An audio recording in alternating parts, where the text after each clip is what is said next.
The main question I think that everybody is asking right now is Monica really strong?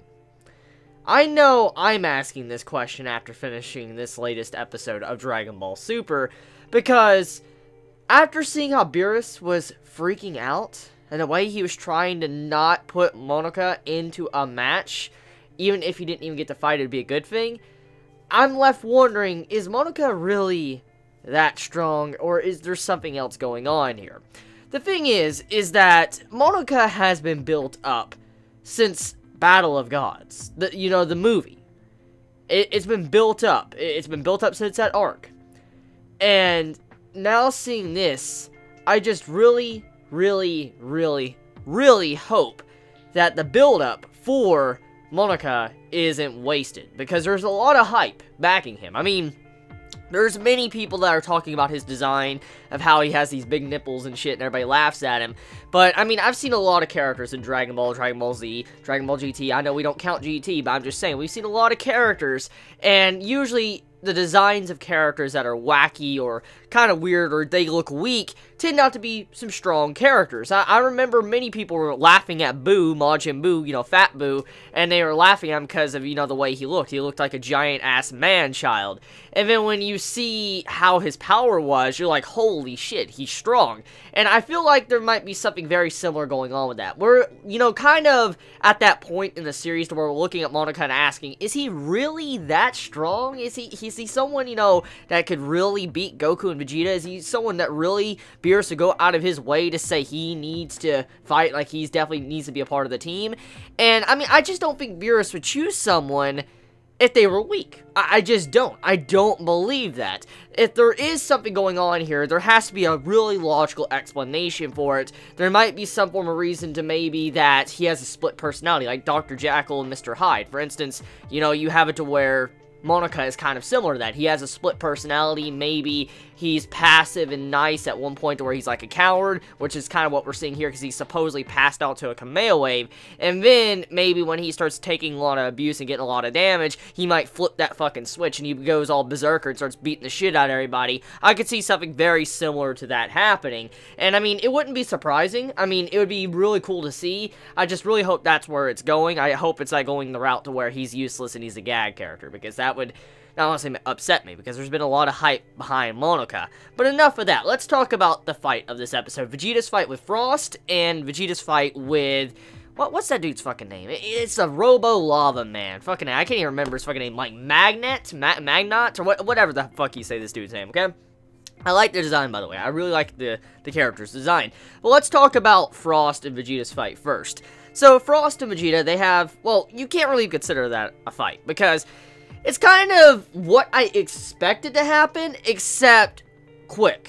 Like, it seems like Vegeta has definitely changed a whole lot compared to how he was in the past, in a way to the way this fight was presented to me as a viewer. Maybe there's others that took it a different way, but when I looked at this fight and I look back at, Imperfect Cell versus Vegeta, I see a completely different type of character, like, personality-wise, of how they've kind of matured over time, the character development Vegeta's gotten. And I mean, we know Vegeta's gotten some extreme character development, and seeing how Vegeta just straight up finished Frost like nothing. He didn't even play with him, he didn't fuck around with him and let him get stronger, he just fucked Frost up. Frost going in, he's like, I'm evil and all that, he's going in, Vegeta fucking one-punches his ass and knocks his ass out. And he's like, I held back. That's what Vegeta said, like, I held back. I could've killed him and I didn't.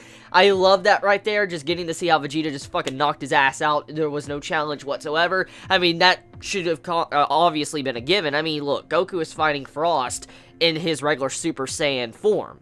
Goku was. And as we already know throughout majority of Dragon Ball Super, it's already been built up and established multiple times that Goku and Vegeta are kind of equals now. That's kind of how it's been established, especially since both of them have gotten Super Saiyan Blue. It's been kind of, showcased that both of these two are equals now, just they have their different characteristics about them that make them a little bit better than each other in different areas. But for the most part, they're very even in terms of battle strength. And so seeing Vegeta beat the shit out of Frost, it makes me incredibly happy, because, I mean, if Vegeta was going to have trouble with him with regular Super Saiyan, I want to be rather upset. So to see how he just did, wham, he's done, Fuck yeah. Fuck yeah. Now, what was really surprising about the Frost ordeal in this episode was Hit, or Hitman. And the design, oh my god, the fucking character name. This fucking character name. Just like Hitman. Just, you know, I'm just gonna drop that. So let's just talk about Hit.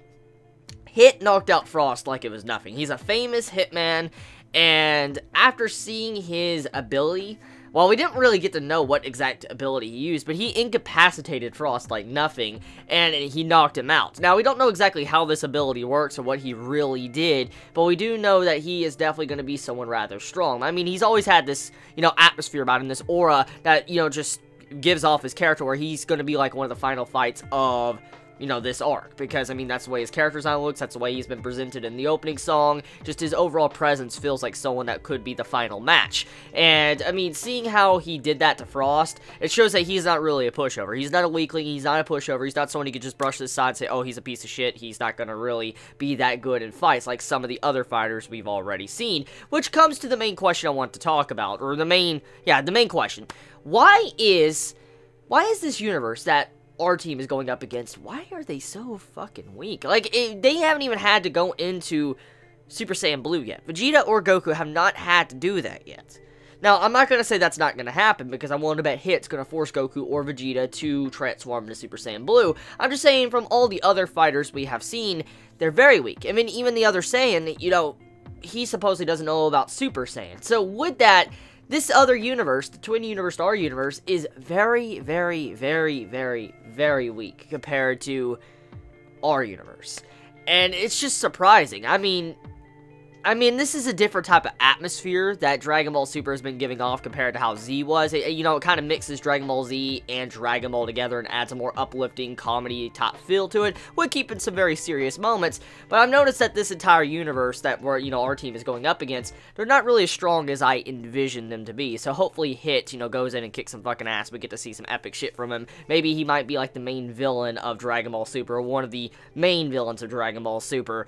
So yeah, that's about it. I mean, this episode, I mean, we got the fight with the robot, with Vegeta and stuff, and I mean, for the most part, Vegeta's showcasing his tactical skills of how he's able to overcome certain situations to when he's backed up against the wall, literally, and I mean, seeing how he's kind of having a rough time with him because of the heat and the smoke, it makes a lot of sense. I mean, he's in an enclosed area, and no matter what you are or how strong you are, if you have a bunch of smoke around you, you have a bunch of fire and heat, it's gonna start affecting you. It will. And so, seeing Vegeta get affected by this guy, it makes sense. I hope that Vegeta does not lose to this opponent, because it would kind of suck, because, I mean, Goku got actually brought back into the tournament because of, you know, what Frost did, you know, used foul play and kind of poisoned Goku to where he was knocked out of the match, and of course, Goku got brought back in, and I can't be the only one that thinks this, but honestly, I wish Vegeta would have been able to fight to the end until he loses, until Monica has to come in. I really wish Goku didn't come back in a way, because I want Vegeta to have his own spotlight. It's been so long since Vegeta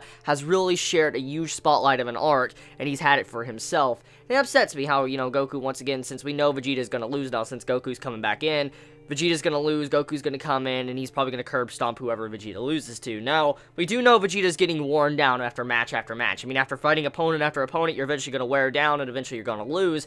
And if I had to place any bets, I'm gonna assume that Vegeta's probably gonna lose to Hit.